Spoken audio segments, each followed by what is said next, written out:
Em 22 de fevereiro de 1918, Eddie Wadlow, residente de Alton, Illinois, trouxe ao mundo um menino de quase 4 quilos, ao qual nomeou Robert Pershing Wadlow.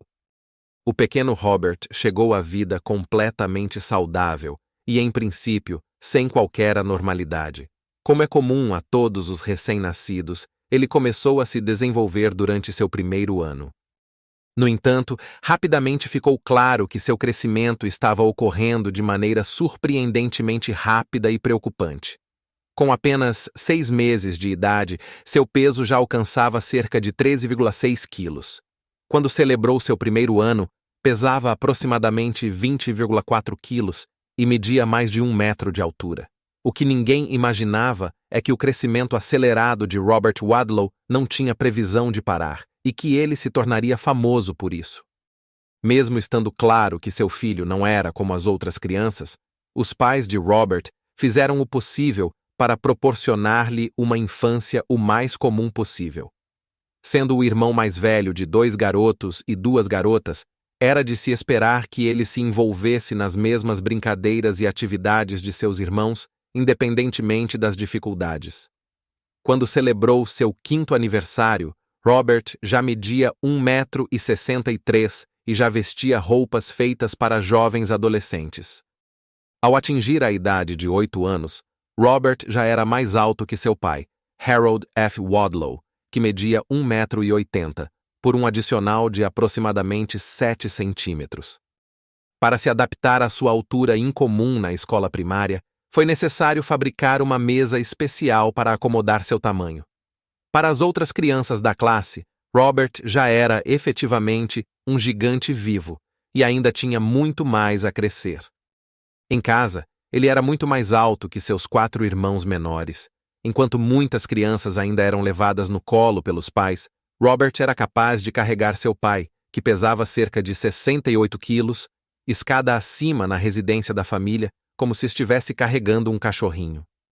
Com 13 anos, Robert alcançou a notável altura de 2,24 m, tornando-se assim o escoteiro mais alto do mundo. Para permitir sua participação nas mesmas atividades que os outros meninos, foram feitos para ele um uniforme, uma tenda e um saco de dormir personalizados. Nesse período de sua vida, o jovem já tinha um consumo calórico 5 vezes maior que o dos garotos de sua idade, chegando até a ingerir 8.000 calorias por dia. Um café da manhã típico durante essa fase de sua adolescência incluía uma refeição robusta de 8 ovos, uma dúzia de fatias de pão torrado, vários copos de suco de laranja, 5 xícaras de café e uma generosa porção de cereal.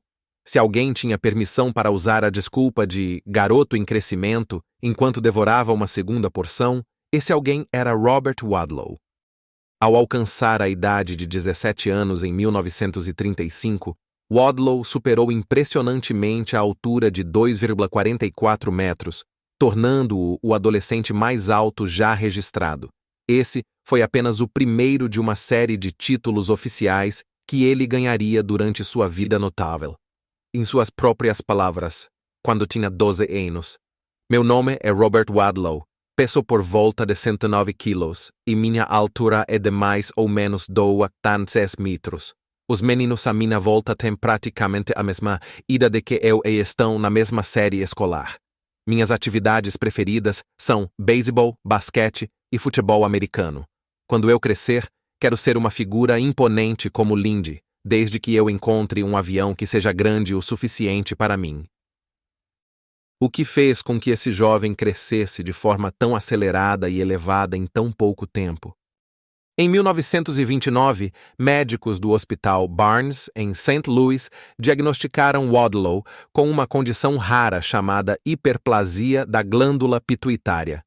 Essa anomalia leva a um crescimento rápido e descontrolado devido a níveis anormalmente altos do hormônio de crescimento humano, ou HGH, no organismo.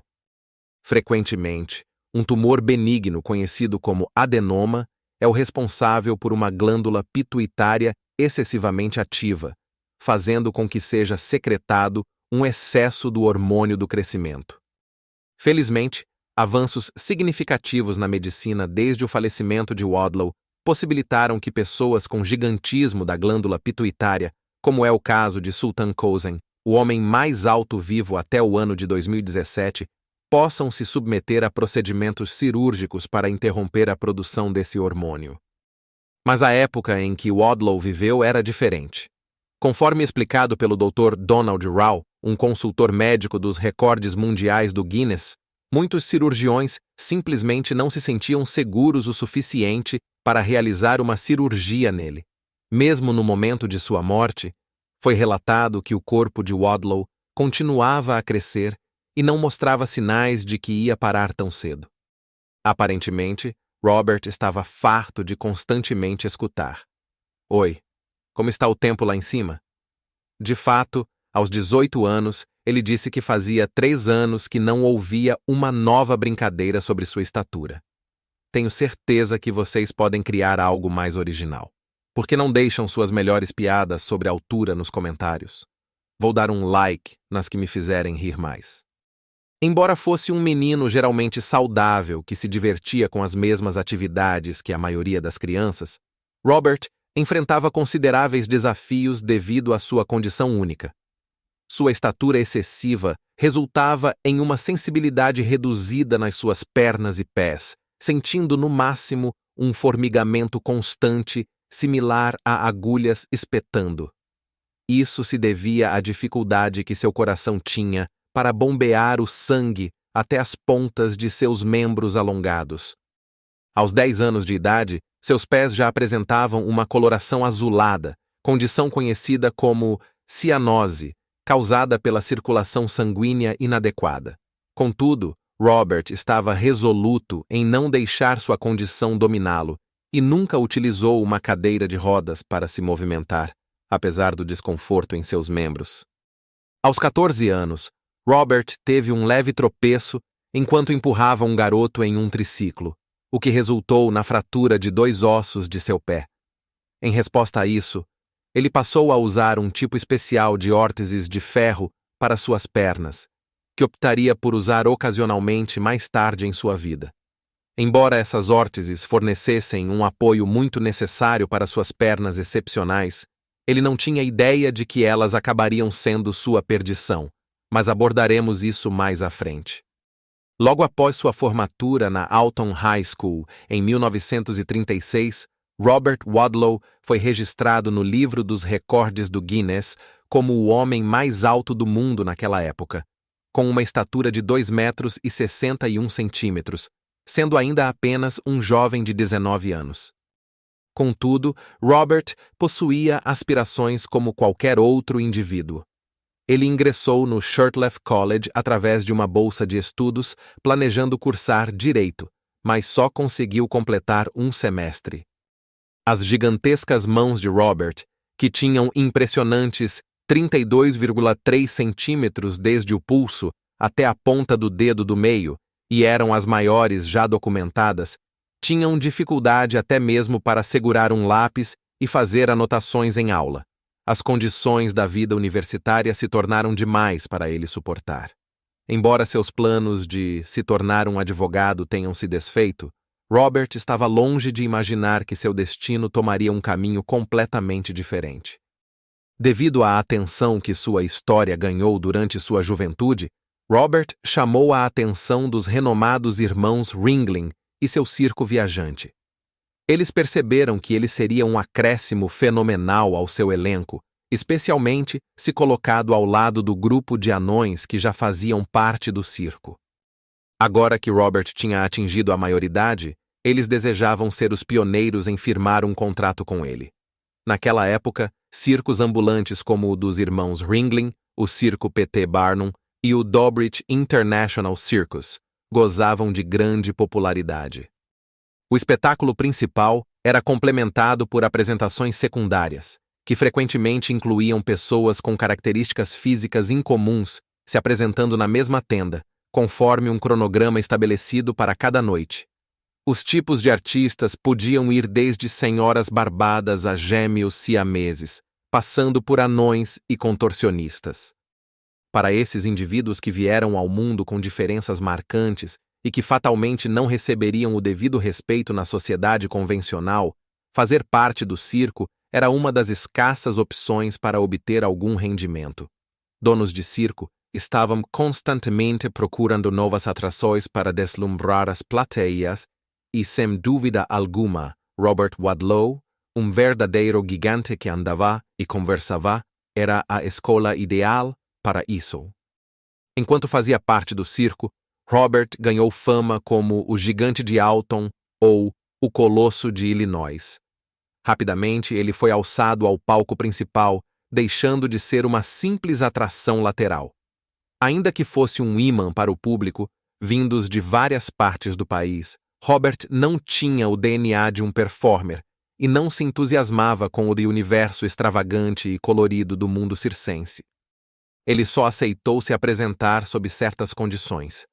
O circo deveria prover acomodações de hotel para ele e seu pai, bem como cobrir todos os gastos.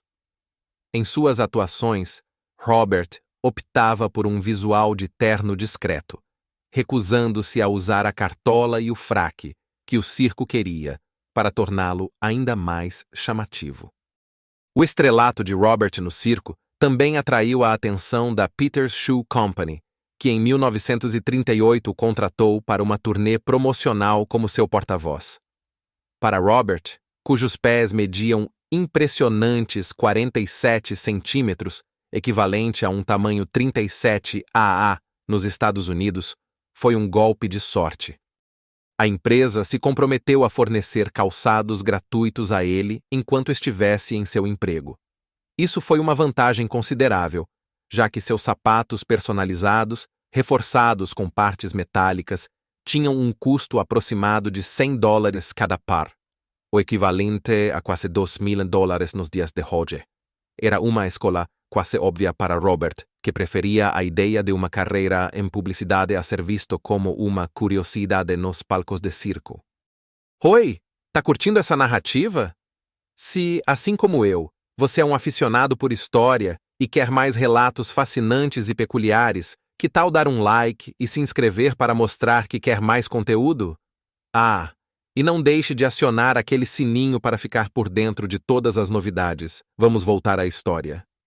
Com seu filho Robert, recebendo convites para eventos em todo o território americano, Henry Wadlow fez algumas modificações no automóvel da família, removendo especificamente o assento dianteiro do passageiro. Isso permitiu que Robert se acomodasse confortavelmente no banco traseiro, esticando suas longas pernas. Juntos, viajaram para mais de 800 localidades distribuídas em 41 estados americanos para divulgar uma fabricante de calçados localizada no Missouri. No total, percorreram uma distância superior a 500 mil quilômetros. Em breve, outras corporações dos Estados Unidos começaram a oferecer contratos promocionais a Robert.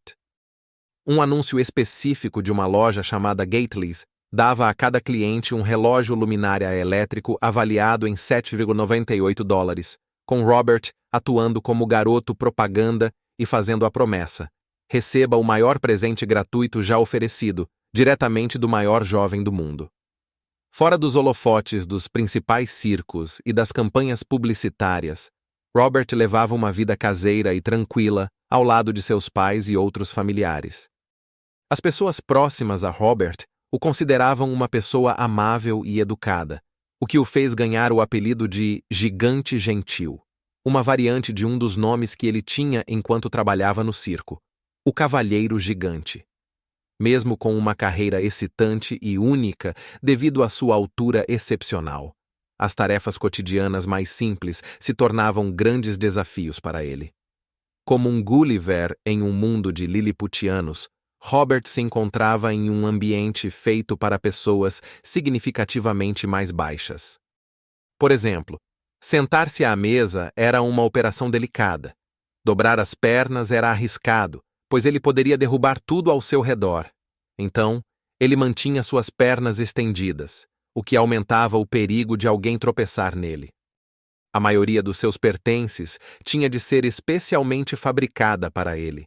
Suas roupas necessitavam de quase o triplo do tecido utilizado para um adulto médio, e sua cama em casa media impressionantes 2,75 metros de comprimento. Quando ficava em hotéis, era preciso unir múltiplas camas para que ele pudesse se deitar confortavelmente. Atividades de lazer comuns, como assistir a um filme no cinema, eram basicamente impossíveis para ele. Ser um gigante na vida real apresentava seus próprios conjuntos de desafios. Em 1937, os pais de Robert tinham a intenção de construir uma moradia personalizada para acomodar sua estatura excepcional.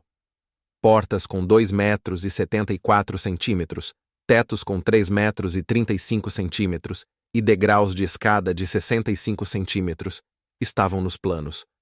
Todo o mobiliário seria feito sob medida, incluindo uma banheira extravagante de 3 metros que custaria um impressionante valor de $1.000. No entanto, devido ao investimento proibitivo e à complexidade da obra, o projeto da casa foi abandonado. Embora Robert já tivesse deixado o show business, ele ainda era um imã para multidões onde quer que fosse. Todos queriam um vislumbre do homem mais alto do mundo. Em 2 de junho de 1936, um doutor de nome Charles Humbard fez uma visita nada amigável à residência dos Wadlows. O médico se comportou de forma grosseira e intrusiva, levando Robert a se recusar a ser examinado por ele.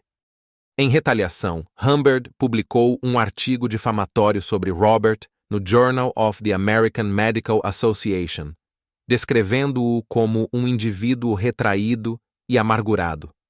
Humbard ainda teve a audácia de desacreditar elogios que Robert recebera de seus professores sobre sua inteligência. Indignados com a calúnia, a família Wadlow decidiu mover uma ação judicial contra Humbard, exigindo $100.000 em danos morais. O caso foi levado a julgamento em St. Joseph, Missouri, e atraiu uma atenção mediática significativa. No entanto, a família Wadlow acabou perdendo o caso, uma vez que o juiz decidiu que não havia como comprovar que a descrição de Humbard estava errada na ocasião em que ele encontrou Robert.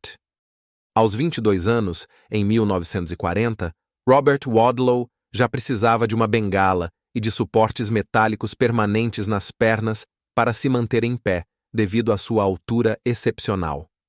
Infelizmente, ele não notou um atrito causado por um desses suportes, que levou ao surgimento de uma bolha infectada. Os hospitais da área se recusaram a atendê-lo por conta de seu tamanho extraordinário e sua saúde rapidamente se deteriorou. Ele faleceu em 15 de julho, devido a complicações dessa infecção. Robert foi sepultado em Alton, Illinois, sua cidade natal, em um caixão especialmente projetado que tinha mais de 3 metros de comprimento e pesava cerca de 454 quilos. A sua morte atraiu uma audiência de cerca de 46.000 pessoas que vieram prestar seus respeitos finais. Apesar de sua vida curta, ele deixou uma marca indelével na história e na cultura popular. Várias estátuas e exposições em museus mantêm viva a lembrança de Robert. Mas para impedir a comercialização indevida de sua imagem e objetos pessoais, a maioria de seus pertences foi destruída após sua morte. Ele detém até hoje o recorde como o homem mais alto que já existiu, e sua trajetória notável continua a capturar a imaginação do público, mesmo décadas depois de sua morte. Se você ainda quiser saber mais sobre histórias fascinantes como essa, fique ligado para o próximo vídeo. Muito obrigado por assistir. Muito